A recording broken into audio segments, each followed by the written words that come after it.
各位條友大家好啊！今日同大家介紹我哋兩條山東秋色6天路線，分別係齊魯秋色同紅葉紫岩。兩條線都係香港直航出發，濟南入，青島出，全程唔限回頭路，仲有粵語導遊全程陪同。兩款行程我哋都安排參觀王牌景點，我哋特別安排往返纜車登上5嶽獨尊泰山，體驗一覽眾山小嘅感覺。泰山嘅秋色由9月下旬開始，會一直維持到11月，其中10月中下旬係觀賞山林五彩斑斕同埋金黃銀杏嘅絕佳時期，好值得大家登高欣賞㗎。紅葉谷被視為江北九寨溝，園內有超過400種植物。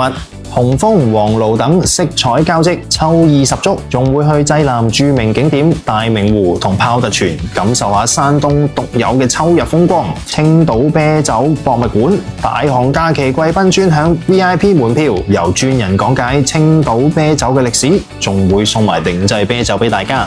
跟住我同大家講解下兩條線路嘅唔同之處啦。如果參加我哋呢條齊魯秋色嘅團友，我哋會去青島八大關賞秋。我哋特別安排入場參觀八大關景區入邊最具代表性嘅建築花石樓，內部裝飾華麗，有彩色玻璃窗同埋精緻嘅旋轉樓梯，大家可以喺入邊盡情打卡影相。我哋會參觀世界文化遺產孔廟，呢度被稱為中國3大古建築群。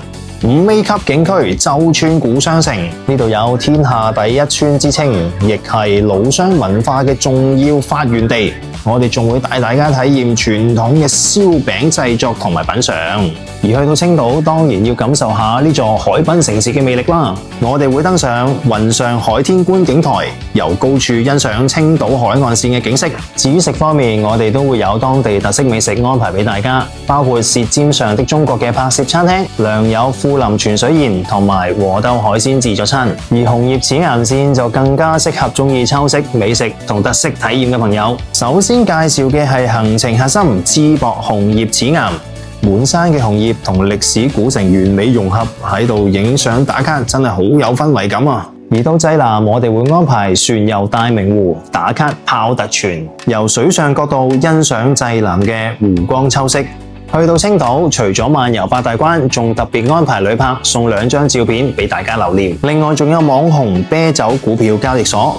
每位可以品嘗2杯鮮啤酒，口味仲可以自己揀，感受一下青島獨有嘅啤酒文化。食嘅方面，我哋特別安排去到2026年新晉黑珍珠餐廳，嘆鮮活帝王蟹宴，等大家大飽口福。仲有一個特別體驗，我哋會安排大家去當地市民採購海鮮嘅地方，採購同埋加工，感受一下真正嘅青島本地生活。酒店方面，兩條線路都係全程入住5星，享受酒店。如果你想感受山東嘅秋日風光，就快啲揀返適合自己嘅線路，同我哋一齊出發啦！